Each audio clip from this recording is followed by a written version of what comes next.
Eto mga kaibigan. Ay, naku po, ano na naman ba itong ginagawa po ninyo sa...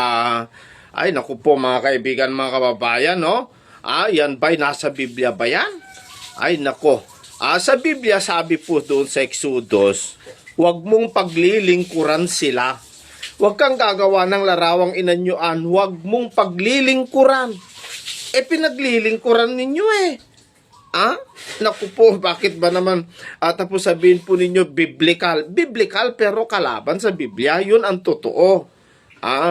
Bakit kasi hindi natin nakikita yung katotohanan? Mga kaibigan na Iglesia Katolika, yung mga miyembro, pinaglololoko na lamang po tayo ng mga leader po natin.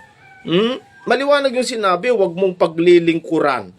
Pinaglilingkuran ninyo, pinapaligo-paliguan nyo pa. Ano ba naman? Ay, naku po.